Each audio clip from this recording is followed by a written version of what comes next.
In May 2014, the Hearings Bureau became the Office of Administrative Hearings. All references in the video to the Hearings Bureau now refer to the Office of Administrative Hearings, OAH. The name change does not reflect any change in the appeals process or your hearing. This program is to help you prepare for an unemployment insurance hearing. The hearing officer's job is to make sure you understand the proceedings and have the opportunity to present your case. The hearing officer will decide your case after considering all of the testimony and evidence presented by the parties. The hearing officer will not issue his or her ruling during the hearing. The Office of Administrative Hearings will mail the parties' written decision within a few days of the hearing. There are a few basic things that you need to know before your hearing. When a party files an appeal, the Unemployment Insurance Division assembles the documents and sends them to the Office of Administrative Hearings. The Office of Administrative Hearings is separate from the Unemployment Insurance Division. The Office of Administrative Hearings then schedules a hearing and sends the documents and notice of hearing to both parties. It is important that you read the notice and the documents prior to the hearing. Here is an example notice of a hearing letter. You must be ready and available at the time your hearing is scheduled. All hearings will be conducted by Zoom. It is the responsibility of each party to connect to the hearing via reliable phone or internet connection to access the meeting. If you do not connect, then you are giving up your opportunity to be heard. You are also giving up your opportunity to hear the other party's testimony and cross-examine the witness. If you cannot be available at the date and time listed on the notice of hearing, you must contact the Office of Administrative Hearings to request the hearing be rescheduled.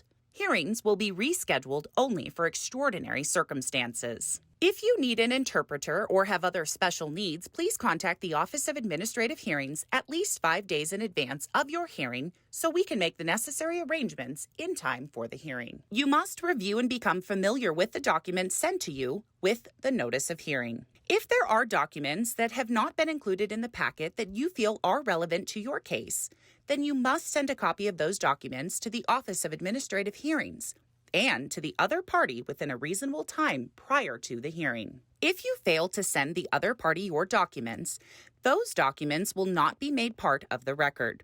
The record includes any evidence admitted during the hearing and the sworn testimony of the witnesses. It is your responsibility to make sure evidence relevant to your case is provided. The hearing officer will only consider what is part of the record. The parties may be represented by an attorney at their own expense. Your attorney must submit a letter of representation to the Office of Administrative Hearings prior to the hearing. If you ask someone to appear as a witness and he or she refuses, you can request a subpoena. You can also request a subpoena for written documents that you are unable to obtain on your own. A subpoena is an order requiring the person to appear or to provide documents requested. If you need a subpoena, please contact the Office of Administrative Hearings at least 5 days before your hearing. Subpoena requests may be denied if they are unduly burdensome or seek unnecessary or irrelevant information. The parties may request an in-person hearing to be held at the Department of Labor and Industry in Helena, Montana. You must make your request at least 5 days before your hearing. However, most hearings are conducted over Zoom. There are also a few things to think about when you are in the hearing. Do not argue with the hearing officer or the other party. Answer the questions that are asked unless the hearing officer rules the question is improper and directs you not to answer. Do not interrupt the hearing officer or a witness because you disagree with what is being said. Have a pen and paper handy so you can take notes about things you would like to cover in your testimony or questions you want to ask that witness. Next, you will watch a mock unemployment insurance hearing. While this hearing has been condensed for the purposes of this video, it will cover the main points of what happens in a hearing. Please pay attention to how the individuals conduct themselves and how they have or have not prepared for the hearing. Before we get started, let me explain the procedure we'll be following in today's hearing. This is not a formal hearing, but I do have to keep somewhat structured so both parties have a fair opportunity to present their case. The hearing is being recorded, so please speak clearly and directly into your telephone so I can get a good recording. The hearing in this matter is a public proceeding, and the record of the hearing and the decision are public records. If a party to this hearing intends to introduce into the record testimony or documents which should not be part of the public record, either because of privacy or confidentiality concerns, then the party requesting non-disclosure must ask that the evidence be sealed before it is made part of the public record. Examples of things that may be subject to privacy or confidentiality concerns are such things as medical records or personal information. Because the employer discharged the claimant, it has the burden of proving the discharge was for misconduct. Ms. Jenkins, you will present your case first. I'll ask you some questions, and then you can tell me anything else that I should know. And then Ms. Smith can ask you any questions she may have. This is also the time to present the testimony of any witnesses on your behalf. Do you have any witnesses called, Ms. Jenkins? No. Ms. Smith, I'll then turn to you. I will ask you some questions, give you an opportunity to add anything additional you think I need to know, and then give Ms. Jenkins an opportunity to ask you any questions that you may have. Do you have any witnesses to call on your behalf? Yes, I have Carol Adams here as a witness. Okay. I'll then call your witness. You can ask her questions. I may have questions for her, and Ms. Jenkins may ask her questions. After all the testimony has been presented, we'll move to the close of the hearing. At closing, both of you can present closing arguments or closing statements if you wish. After the hearing is closed, I'll be issuing a written decision in the next few days. If either party disagrees with the decision, it can be appealed to the Board of Labor Appeals. The appeal rights will be explained on the decision. Ms. Smith, do you have any questions about the procedure? No. Ms. Jenkins, do you have any questions? No. Okay, then let me put a few things on the record, and then we'll get started. This is a hearing on the matter of the unemployment insurance claim of Jane Smith. The hearing officer is Mary Roberts of the Montana Department of Labor and Industry. This hearing is being held by telephone on May 14th. The issue before me today is whether the claimant should be disqualified from receiving benefits because she was discharged for misconduct. The employer has appealed a determination of the Unemployment Insurance Division that the employee is eligible to receive benefits. The testimony you're about to present will be under oath. Will you each please raise your right hand? Do you swear or affirm that the testimony you're about to present is the truth, the whole truth, and nothing but the truth? Ms. Smith? Yes. Ms. Jenkins? Yes. The notice of hearing was mailed on May 3rd. Ms. Smith, did you receive the notice? Yes. Ms. Jenkins, did you receive the notice? Yes. Ms. Smith, do you agree to proceed by telephone? Yes. Ms. Jenkins, do you agree? Yes. Enclosed with the notice were a number of documents that have numbers stamped on the lower right-hand corner of each page. They run from 1 through 22. Let me briefly identify each document. Documents 1, 2, and 3 include the notice of a telephone hearing, certificate of mailing, and additional information regarding the hearing. Documents 4, 5, and 6 include the notice of redetermination. Documents 7 and 8 include the claimant's leaving employment statement. Documents 9, 10, and 11 include a generic statement based upon information provided by the claimant. Document 12 is the notice of filing of claim for benefits. Documents 13 and 14 include the request to employer for separation information. Documents 15, 16, and 17 include cover letter and questionnaire addressed to the employer dated February 16th. Documents 18 include the notice of determination. Documents 19, 20, and 21 include the request for redetermination. And document 22 is a statement from a witness. These are the documents that I have in my file today. Ms. Smith, did you receive these documents? Yes. Do you have any objection to their admission into the record? Yes, I do. Document 22, the statement from Billy Sales, is not true. I was not fighting with the patient. Ms. Jenkins, what's your response? The statement is relevant. He's the person who saw what happened. The objection is overruled. This is the employer's record of what Billy Sales said he saw. It does not prove what happened during the incident in question. What you folks tell me today, under oath about what happened has more weight than this written statement by a person who apparently is not going to testify. Ms. Jenkins, did you receive these documents? Yes. And do you have any objection to their admission into the record? No. The documents are entered. The statement from Mr. Sales is hearsay, and although it is allowed, it will carry less weight than the direct testimony. Ms. Jenkins, when did the company hire Ms. Smith? January 22nd, 2006. What was her job title? Licensed nurse practitioner. What was the last day that the claimant actually worked? February 10th. What was the day the company discharged the claimant? February 10th. Who discharged the claimant? I did. Why did you discharge the claimant? Miss Smith was abusive towards a patient. What did Ms. Smith do that was considered being abusive toward a patient? I have a signed statement here stating that he saw Miss Smith fighting with the patient. When did this occur? I don't know for sure, either February 3rd or 4th. The director of nursing overheard Billy telling a co-worker about the incident and then had Billy write up a statement. Billy wasn't sure what date the incident occurred, but his written statement is dated February 8th.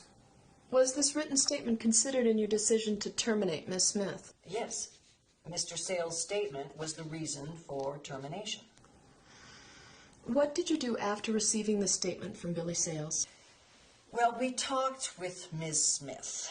She told us the patient became combative when Ms. Smith tried to give medicine to the patient, and Ms. Smith was trying to hold the patient's arms so that the patient would not strike her. What did you do after speaking with Ms. Smith? We can't have employees who are abusive to patients, so we terminated Miss Smith's employment. She didn't even bother to talk to another witness. I didn't need to. Our personnel policy is no tolerance for patient abuse. Ms. Jenkins, Ms. Smith, we're just here to gather the facts, not to have an argument. Now, Ms. Jenkins, if you have nothing further to add, we can proceed with the testimony of Ms. Smith. Yeah, I have nothing more. Ms. Smith, do you have any questions for Ms. Jenkins regarding her testimony? Yes, I do. Please proceed with your questions. Miss Jenkins, during our discussion about the incident, do you remember me telling you there was someone else present who saw the entire incident? Yes. And did you question this individual? No. Why not? We already had a written statement, and I did not feel it was necessary. I have no further questions. Why were you discharged? They said I was fighting with a patient, but I wasn't. I was trying to give the patient his medications, and he started trying to hit me, so I grabbed his arms to try to keep him from hitting me. What happened next? The patient eventually calmed down and took his medications, and I finished my rounds, and I didn't hear any more about the incident until a week later. Did the employer talk to you about this incident? Yes. On February 10th, I was called to a meeting with Miss Jenkins about what happened. And I told her just what I said here today. And I also told her that Carol Adams was there and saw the whole thing. And she said she didn't care, and that I was being fired because someone saw me fighting with a patient. Do you have anything else to add? Yes, I have Carol Adams here as a witness. Would you like to question your witness, Carol Adams, at this time? Yes. Ms. Adams, please raise your right hand. Do you swear or affirm that the testimony you're about to present is the truth, the whole truth, and nothing but the truth? Yes. Carol, were you working with me on February 4th? Yes. I had just been hired and you were training me. And did we have any problems with patients at that time? Yes. We were trying to give care to a male patient and he refused the care. You offered him his medication and he swung his arms at you, knocking the medication to the floor. It looked like he was trying to hit you. So we decided to leave his room for a short while, hoping he would calm down. And we returned about 10 minutes later with fresh medication. But again, he swung his arms at you, so you grabbed his arms and held them down. Do you feel I was being abusive to the patient? No, I felt like you were trying to protect yourself. Ms. Smith, do you have anything else to add? No, I don't. Ms. Jenkins, do you have any questions for this witness? She doesn't know anything. She's just a trainee. Ms. Jenkins, please refrain from commenting on the witness's testimony. You may ask questions if you wish, but such comments are inappropriate. Do you have anything else to add? No. We will now be moving into closing statements. Ms. Jenkins, tell me what you think the outcome of this hearing should be and why. Ms. Smith abused a patient and was terminated. She does not deserve to receive unemployment insurance. Ms. Smith, tell me what you think the outcome of this hearing should be and why. I feel that I am qualified to receive benefits. I did not abuse a patient, and not everyone who saw the incident was questioned, and I feel that I was unfairly terminated. This is a case of poor preparation on the part of the employer and good preparation by the claimant. The employer should have brought the custodian, Billy Sales, who witnessed the incident in question. The written statement of Mr. Sales was hearsay evidence and probably would not be given the same weight as the direct sworn testimony of someone who witnessed the events. The claimant was prepared for the hearing and had a credible witness that saw the events in question. To review again, prepare. What key facts and points do you want to make during the hearing? Outline the key events leading to the separation and the dates those events occurred. Be prepared to have your witnesses available and share the connection information with your witnesses so they can connect to the hearing. Review the documents sent to you with the notice of hearing and consider what other documents you might need to submit to support your case. Witnesses. If you are an employer, call those witnesses who may have witnessed the events or have direct knowledge of why the claimant is no longer working for the employer. Calling witnesses who do not have direct first-hand knowledge of the events leading to the claimant's separation is rarely helpful to your case. If you are a claimant, do not call witnesses who only know what you have told them. Character witnesses do not establish facts about key events and are not helpful to the hearing officer. Your witnesses must have direct knowledge of the events leading to your separation. The testimony of a witness who testifies under oath carries more weight than a written statement from that same person. A witness with direct knowledge of the events rather than information provided to him or her by another person will carry more weight. Consider the information you anticipate your witness sharing and whether the hearing officer would be helped in coming to his or her decision with that information. Also consider whether that witness's testimony will actually support your case. Both parties need to remember the hearing officer is not a party to the matter. The hearing officer does not know what happened and relies upon the parties to clearly explain their positions. Do not assume the hearing officer knows what you know or what you think is obvious. In the end, if you pay attention to these details, you will be well prepared for your hearing.